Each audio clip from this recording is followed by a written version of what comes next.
C'était la star de TikTok il y a quelques années, elle a un petit peu disparu de nos téléphones et pourtant sa carrière est très loin d'être terminée. Aujourd'hui je vais te parler du changement d'image d'Addison Rae, connue initialement sur TikTok et devenue une véritable icône de la pop aujourd'hui. Avant que j'aille plus loin, n'oublie pas, toutes les semaines jusqu'à la fin de l'année, je fais l'analyse d'une personnalité publique, d'une influenceuse, d'une créatrice de contenu ou entrepreneuse et on voit ensemble son parcours sur les réseaux sociaux. On a déjà vu Lena Situation, Pauline Agnoli, Andy Ella et cette semaine on va parler d'Addison Rae. Je sais que c'est un sujet qui plaît beaucoup parce que j'ai déjà fait 2-3 TikTok à son sujet et à chaque fois ça devient viral et ça dépasse le 1 million de vues.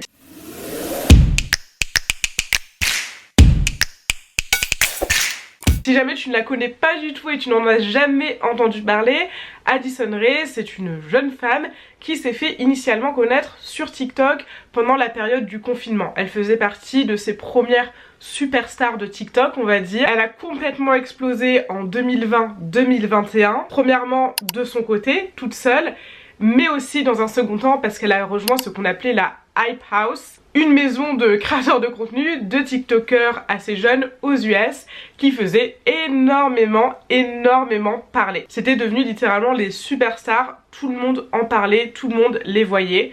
Ce sont des personnes qui avaient toutes des millions d'abonnés sur TikTok. À l'époque, Addison, elle s'était fait connaître parce qu'elle dansait et c'était vraiment le format à la mode sur TikTok à l'époque. Je sais pas si vous y étiez à ce moment-là. Et aussi parce qu'elle avait un petit peu le profil de Miss Parfaite, on va dire comme ça.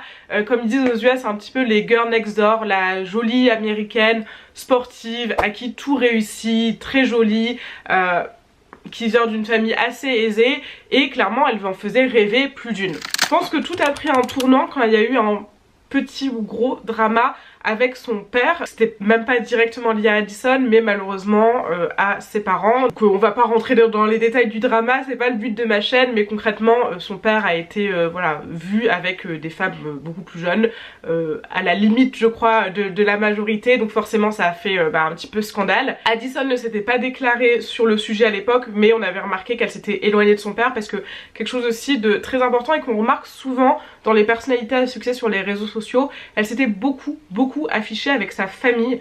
C'est quelque chose qu'on voit beaucoup et je trouve que ça renforce le développement sur les réseaux sociaux, dans le sens où quand tu partages ta mère, ton père, tes frères, tes soeurs, tes amis, et ben on se sent encore plus proche de toi. On a vraiment l'impression qu'on te connaît, qu'on est dans ton intimité, que t'es notre meilleure copine.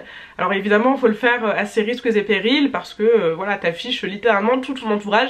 Encore une fois, s'il se passe quelque chose comme il s'est passé avec le père d'Addison, et bien ça peut impacter ta propre image. Donc ça avait été un coup assez dur, mais au final ça a quand même réveillé la sympathie des gens pour Addison, qui se sont dit bah c'est son père, ça doit pas être facile pour elle, et du coup ça a encore plus renforcé sa communauté. Pour autant à cette période là, Addison elle a commencé à moins poster sur les réseaux sociaux, ce qu'on peut comprendre. Je pense que ça a été un peu un drame familial, j'ai envie de dire, et du coup elle a pris un petit peu de recul par rapport à tout ça, mais ça ne l'a pas empêché de continuer et petit à petit de venir avec d'autres projets. Bon, la classique je pense, une marque de cosmétiques, c'est vraiment la mode et je trouve le business numéro 1 quand t'es influenceuse, créatrice de contenu et que ça commence à bien marcher. On se dit bah génial, celle-ci elle va lancer une marque de cosmétiques. Addison l'a lancée et franchement j'ai trouvé ça extrêmement bien fait et c'est rare parce que les produits, la marque, l'univers de la marque lui ressemblait vachement. Elle en faisait hyper bien la promotion sur ses réseaux sociaux de manière hyper subtile. Je pense que tu le sais si tu me suis depuis un moment, moi je suis là pour aider les marques à se développer sur les réseaux sociaux et l'erreur qui arrive quasiment tout le temps c'est que les marques vont toujours parler de leurs produits, dire que leurs produits sont super, ils vont pas forcément les mettre en avant et du coup ils vont pas réussir à vendre. Addison elle avait très bien compris comment ça marchait et puis je pense aussi qu'elle devait être très bien entourée au lancement de sa marque.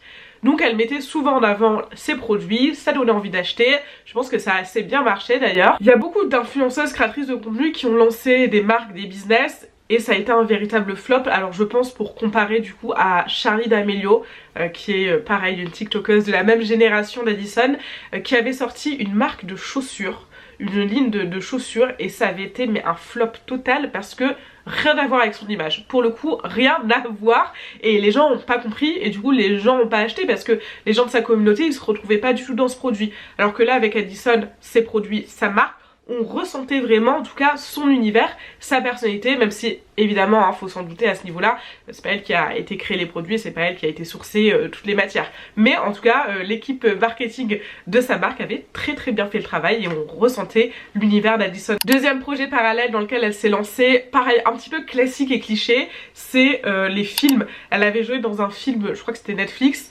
Là ça a été un petit peu un flop dans le sens où les gens se sont dit mais attends mais qu'est-ce qu'elle fait là concrètement. Il y a beaucoup ce débat sur les réseaux sociaux, est-ce que les créatrices de contenu sont légitimes à jouer dans des films, à être présentatrices télé, à entre guillemets, beaucoup disent voler le travail d'autres personnes.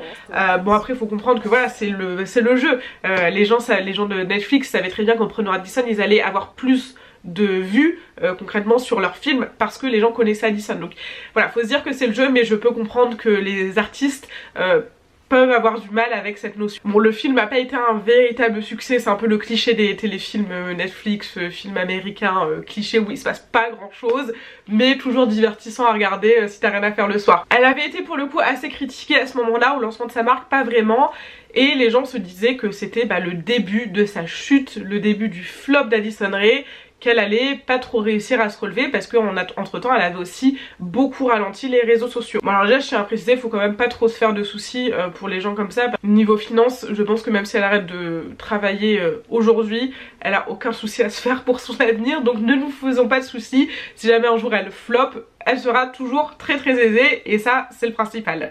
Et ce qui l'a vraiment fait changer de carrière, changer d'image, ce qui fait que j'ai eu envie de faire cette vidéo, c'est lorsqu'elle s'est lancée dans la musique. Au début pareil, elle s'est lancée dans la musique et tout le monde a dit oh là là, le cliché de l'influenceuse, tu sais pas chanter, c'est nul, c'est mal fait, c'est gnangnan, c'est cliché. Les gens n'étaient pas du tout pour, et pourtant elle a persévéré. Et ce qui a vraiment fait décoller je pense aussi c'est en 2023, donc il y a un peu plus d'un an, elle avait fait une collaboration, enfin un duo avec Charli XCX, et là les gens se sont dit ok, la musique est sympa, Addison chante bien, en tout cas c'est entraînant, ça reste dans la tête, on a envie de l'écouter, et c'est là en fait que ça a été le début de sa carrière musicale et surtout sa carrière de, j'ai envie de dire, icône de la pop. Alors on n'a plus trop ça de nos jours, j'ai l'impression que c'est plus quelque chose qui se faisait dans les années 2000. Aujourd'hui on pourrait dire bah voilà Charli XCX, Sabrina Carpenter, ce genre de profil, et Addison elle rentre complètement dedans avec évidemment son style de musique qu'elle fait mais aussi l'image qu'elle renvoie. Avant sur TikTok c'était vraiment la petite fille parfaite, vous savez moi ça me fait penser un peu à ces stars de Disney Channel. Plus jeune c'est les modèles parfaits, la petite fille angélique qui n'a aucun drama, qui est toute douce, qui est jolie, qui est sportive, encore une fois la girl next door comme ils disent. Et aujourd'hui elle est beaucoup plus femme, beaucoup plus assumée, elle fait des choses, c'est pour ça que les gens disent c'est clairement devenue une icône de la pop aujourd'hui. Et bon je pense que la raison principale à tout ça c'est qu'elle a juste grandi, voilà. Elle s'est fait connaître hyper jeune sur TikTok, elle était très jeune, donc forcément t'es pas la même à 18 ans qu'à 23 ans, je pense que c'est logique et sinon faudrait s'inquiéter. En tout cas ça a été un changement d'image, une transition hyper bien réalisée dans lequel elle a perdu une petite partie de son audience qui la suivait sur TikTok, mais elle en a gagné une autre entre temps pour compenser. J'ai vu qu'il y en a qui disaient oui elle a flop parce qu'elle est plus sur TikTok, mais en fait il faut se dire que les réseaux sociaux ça peut juste être un tremplin pour accomplir d'autres choses dans la vie.